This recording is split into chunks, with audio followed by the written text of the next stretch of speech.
How do you top one of the greatest single-player video games of all time? Well, you attempt at making a sequel. And that's what they did with BioShock Infinite. In case you've been living under a rock, the BioShock series is one of the most beloved and coveted franchises in video games. I don't know if I'll be able to accurately put it into words, but BioShock, no matter which entry, is one of those games that will stick with you for the rest of your life. Or at least it has for me. Back it up, Scal.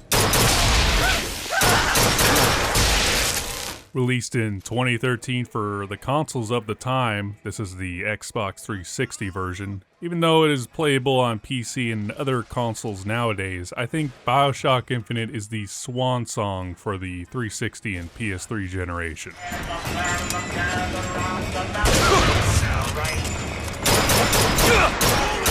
You play as Booker Dewitt, a broke gambler who is sent on a mission that has him bring the girl and wipe away the debt. Unfortunately for him, the girl's in a city in the sky called Colombia, and that city is filled with religious fanatics who all follow the Prophet Comstock, and they try to stop you from leading the lamb astray. The lamb being the girl named Elizabeth, who can open these portals or tears into other worlds. What is that? It's a tear. I used to open them all the time in my tower.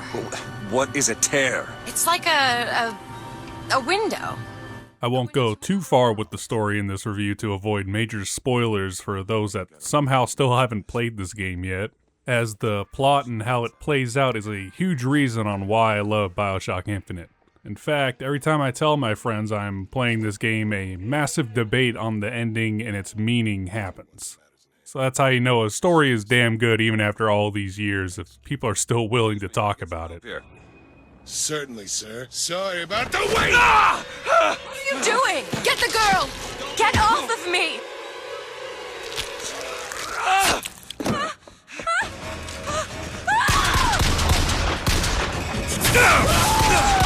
Although there has not been a new entry for going on nearly 13 years now, Infinite still feels fresh and modern. It takes the tried and true BioShock gameplay and adds some new additions here and there like the skylines, and the maps overall are much more open when compared to the other titles. The recorded audio players make a return, as do the plasmids from the first game. They are just called Vigors, and you can use them at the same time as your normal weapons. But unlike the first game, you are only allowed to hold 2 weapons at a time, so you'll be scrounging around when you run out of ammo. No longer will you be a walking death machine with unlimited tools at your disposal like in past games. But probably the biggest omission is that there is no hacking minigame of any sort. Reap what you sow! Even with some features that are known to the BioShock franchise being thrown out, I think the game certainly makes up for it in its style and overall presentation. The world design of Colombia and everything in it looks meticulously placed so that everything feels like it fits in that time period. There are even these cute little viewable movies scattered throughout the game that give you a glimpse into how this floating city came to be. Like Rapture, Colombia is a place I would like to visit but won't want to live in because, like its underwater sister city, Colombia is an extremely flawed utopia that is doomed to fail. All right. It was my home. We should get out of here. Let's go.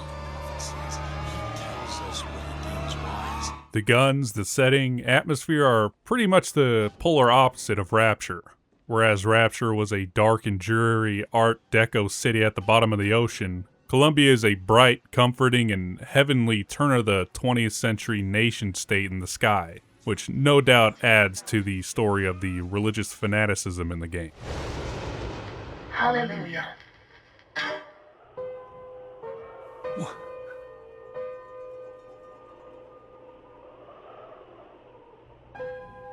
Graphically, I would say it still holds up relatively well even today, but I can say without a doubt the consoles were holding this game back. As a matter of fact, I think the developers have even said this in some post-release interviews. I did encounter some frame rate hitches, especially near the end, but this game is just firing on all cylinders when being played on an Xbox 360. Honestly, I'm surprised the console didn't catch fire.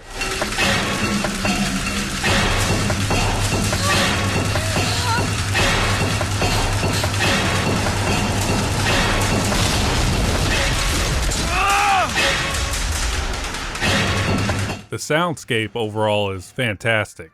I think the little sounds of all the mechanical machinery clanking and chiming are just a treat.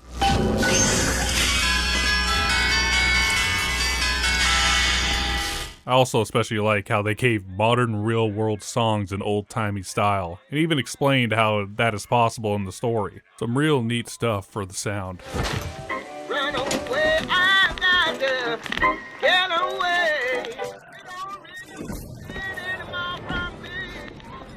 Most of the weapons on offer are the ones you would expect. You know, a machine gun, shotgun, rocket launcher.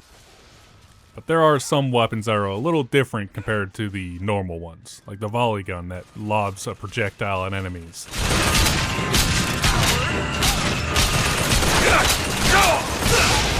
Halfway through the game, there is an uprising you take part in that then gives you access to other weapons that behave slightly different from your existing roster. For instance, the burst gun is simply the carbine rifle with a 3-round burst, so stuff like that. Unfortunately, when it comes to upgrading them, they are entirely separate. You upgrade your weapon and vigors from vendor machines throughout the campaign with the money you've scrounged up, instead of a power to the people machine. And when you upgrade your weapon, it does not reflect it on the weapon itself, which was probably one of my favorite things in the past games. It would have been cool to see some wild machinery on my fully upgraded sniper rifle, but I guess that was cut.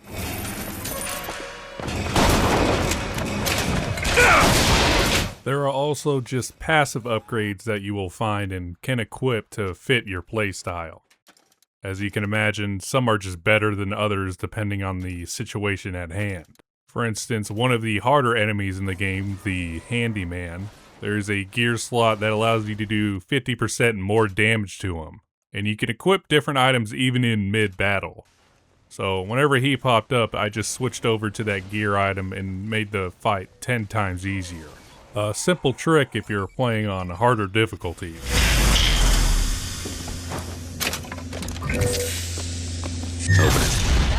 Most of the gameplay you are watching is being played on 1999 mode, which is unlocked after you complete the game. The mode is simply the game's hard mode with a bit more restrictions. Possibly the biggest one is that if you die and have no money, which the game takes around $100 every time you die, the game just ends and you must start all over. I found that as long as you have more than $500 on you and play conservatively and from a distance, you should be able to make it through just fine. There was only one part of the game that was frustrating on this mode, where the boss has the ability to revive enemies around her. That mechanic forced me to buy ammo from the vendors, because usually I can just pick up different weapons with no problem, but that fight required some strategy.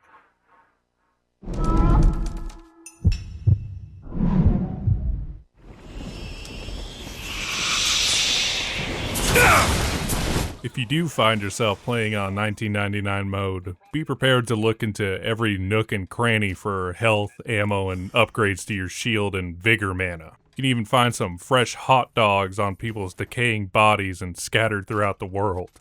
It is an interesting point in this game that Booker eats constantly throughout it. Like, even if he is at full health, he would gladly chow down on a chocolate bar or half-eaten orange that was in a trash can. Truly, Booker is the false shepherd. I see it!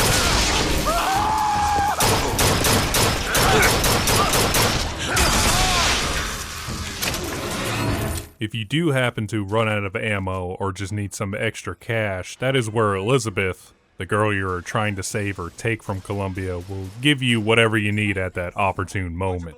Depending on what the game thinks you need, she'll throw a gun or a health pack your way. If you're just exploring with no action happening, she will also just, throw you money, as I just said. So you can use that money to buy even more hot dogs. Get your red hots!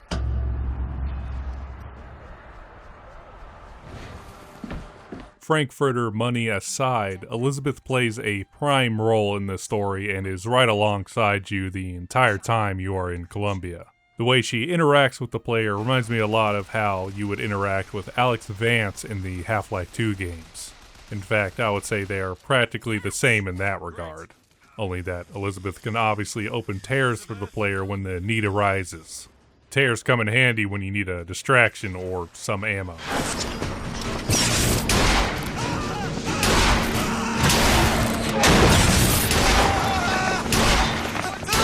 Little bit of a story before I wrap things up. I actually first played this game on PC. I got it for free, or pretty much free, when I bought my XFX AMD Radeon HD 7850 graphics card.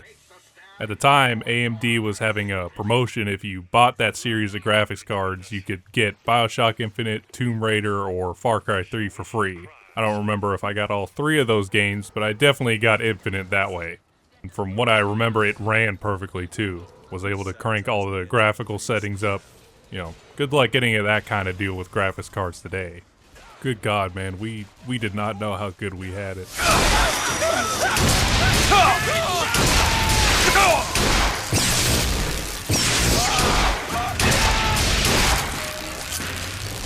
In conclusion, apart from some gameplay changes, I would say BioShock Infinite is a perfect first-person shooter, and an excellent entry into the series. Everything from the setting, story, the characters, and the gameplay are expertly crafted, and although this was a multi-platform release, it did get me excited for how games would look in the future, as the next generation of game consoles would launch just months after this game came out. While there has not been, and probably never will be, another entry into the series, I anxiously await the next game by one of BioShock's main creators, Ken Levine. Hopefully by then I'll get one of those newer consoles before they rise up in price again. Maybe I should be like Booker and look for food in the trash can to save money. I'll have that PS5 Pro in no time, baby.